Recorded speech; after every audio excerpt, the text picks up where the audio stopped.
What happens when the house of prayer becomes a house of franchises? We're exposing the calculated mechanics of the multi-site church industry, where every new location is a strategic real estate play disguised as a miracle. It's time to witness the corporate takeover of the pulpit and the business of grace. You walk through the glass doors and immediately, your body betrays your skepticism. The lobby hits you like a luxury hotel. A signature scent, sage and sandalwood mixed with something chemical, something designed by a consulting firm, mist through hidden vents. You're breathing institutional calm before you've heard a single word. The espresso bar to your left serves locally roasted coffee. Free, unlimited. The barista smiles like she's genuinely happy to see you.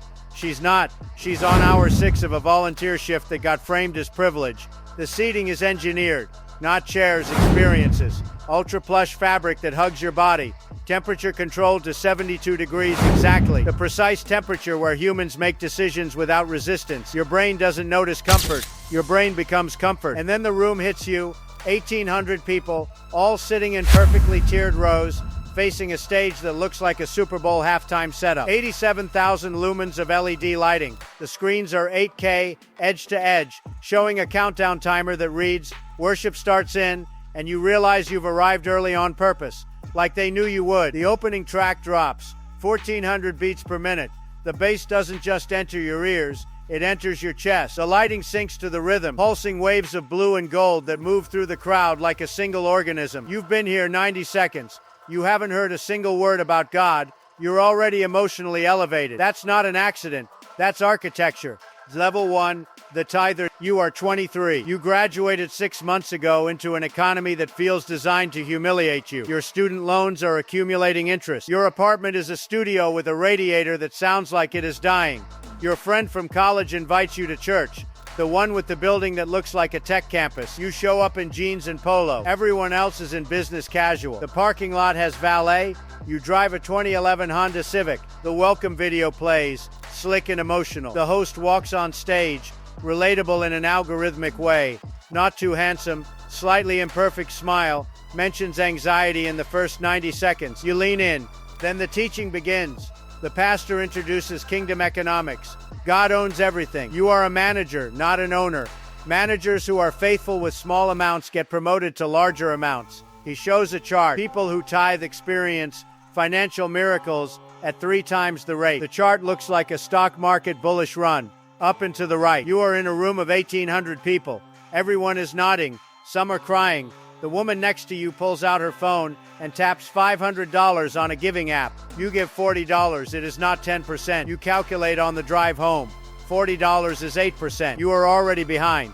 A week later, you get a text from Sarah at the welcome team. She wants to connect for coffee. You say yes. You do not know why. Sarah has a binder filled with your intake information, how you found the church, what your spiritual background is, what your giving capacity might be based on your neighborhood. You are in a database now. This is the first level. You are not a member yet. You are not even sure you believe, but you have given money. You have met a leader. You have been tracked. The machine has your data and your $40 and your phone number. Level 2, the volunteer. The volunteer. You are 25. 2 years at the church. You have upgraded to volunteer. Your title is Worship Team Hospitality Host. In practice, you stand in the lobby for 2 hours every Sunday morning and smile at people who look past you. The volunteer culture is relentless through aspiration. Serving is worship. Ministry is a privilege. You serve every Sunday. 4 hours minimum. You are not paid. You are not reimbursed for parking. You bring your own coffee, but you do not mind. When you serve, you feel like you belong. The pastor mentions the volunteer team. The crowd claps. You feel seen. Your hours are tracked implicitly. The people who serve the most get the best small groups, the best seats, the most personal attention. A job that pays you nothing in money and everything in belonging. The most efficient labor model you have ever experienced. The church has a $28 million annual budget. Their volunteer hours are worth approximately $1.2 million in labor annually. You are generating value and receiving community in return. It is not a scam. It is just not what you thought you were signing up for. You thought you were serving God. You are serving a staffing model. Level 3, the small group leader. You are 28. You have been promoted to small group leader. You host a group of 12 people in your apartment every Wednesday night. The church gave you $40 per week for snacks. You spend $50. You cover the difference. The curriculum comes from the main stage. Every week, a 12-minute video from the pastor is podcast. You press play. You facilitate discussion. The questions generate vulnerability without ever challenging the system. You are responsible for 12 people's spiritual development and their retention. If someone misses 2 weeks, you text. If someone misses 3, you call. If someone leaves, you report it to your district leader, who reports to the executive pastor. You have your own giving expectation now. Small group leaders tithe at 12%. Some give 15. Your group grows to 18, then 22. You need more space. The church offers the building, but only if you commit to running a growth group on Saturdays, another 4 hours. You have not had a real vacation in 2 years, because the group needs you. Someone always needs you. You do not get paid, but you are responsible for 22 people's spiritual lives. Level 4, the staff member. You are 31. You finally made it. You are on staff. Your title is Director of Guest Experience. You manage the volunteer schedule, the parking lot, the coffee, and front-of-house problems. Your salary is $52,000. They call it a stipend. $52,000 sounds like a lot until you remember the lead pastor makes $1.4 million. You work 60 hours a week. Sunday is the main event, but there is also Wednesday, Saturday, Monday, Tuesday, Thursday. You exist in a perpetual state of exhaustion. You still tithe.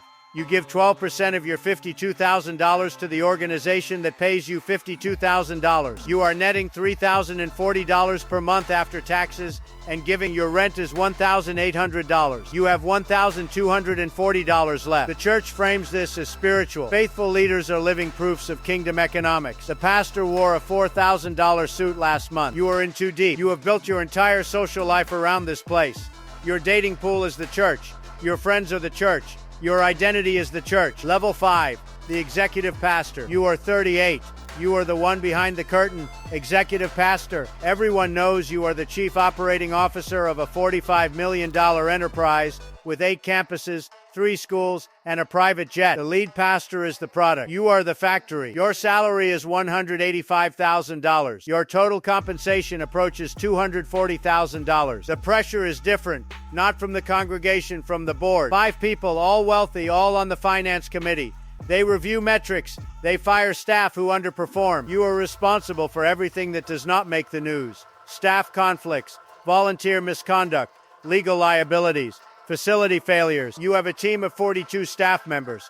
You know their salaries, their struggles, their weaknesses. You know which ones are one resignation notice away from a mental health crisis. You know which ones are sleeping with volunteers. You have not read your Bible in 6 months. You pray when the cameras are on. You feel nothing during worship.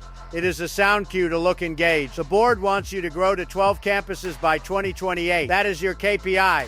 Faith is the product, and you are the CFO. Level 6, the lead pastor. You are 45. You are the face. You have 18,000 people across 8 campuses. Your teaching is broadcast to 12 countries. Your podcast is in the top 50 globally. You are a media mogul with a theology degree. Your salary is $1.4 million. Housing allowance $600,000. Retirement $400,000. Total compensation $2.4 million. A church-provided house worth $3.2 million. A Mercedes every 3 years. Private aviation. You have not written your own sermon in 3 years. You have a team of 7. They research, they outline, they draft. You add personal anecdotes. The content is curated. You are exhausted. You are performing emotional intimacy with 18,000 strangers every weekend while maintaining the image that you are performing intimacy with them. Your marriage is a performance. Your kids are a performance. Your faith is a performance. You cannot remember the last time you prayed without notes. You cannot remember the last time you wept because you actually felt the presence of God. You have a board. They control your employment. They have fired 2 of your predecessors. You will not be erased, so you perform perfectly. You also know things about donors who launder money through the building fund, about staff who cover up abuse. You are holding a $100 million enterprise together with charisma and silence. Your daughter texted last month, "Dad, do you actually believe any of this?" You did not respond for 3 days. You still have not. Level 7, the founder is. You are 68. You built this. Everything traces back to your vision, your charisma. You saw that faith could be franchised. You saw that community could be scaled. You saw that people's desperation for meaning could be aggregated into a business model that prints money your church is worth you do not even know anymore. The real estate holdings alone are $120 million. The campuses, the schools, the media rights, you are worth between $40 million and $80 million. The number stopped meaning anything. You are semi-retired. Your son runs operations. Your daughter handles communications. It is a family business now, legally a nonprofit, practically a dynasty. You do not preach anymore. You show up for major events. You walk on stage and the crowd rises. 1,800 people looking at you like a prophet. You are not a prophet. You are an entrepreneur who figured out that the American hunger for meaning could be met with premium packaging. You have seen it all. You have fired people who threatened to expose you. You have covered up incidents. You have built an empire on serving God while serving a machine that serves itself. You gave $2 million to a political campaign last year through shell organizations.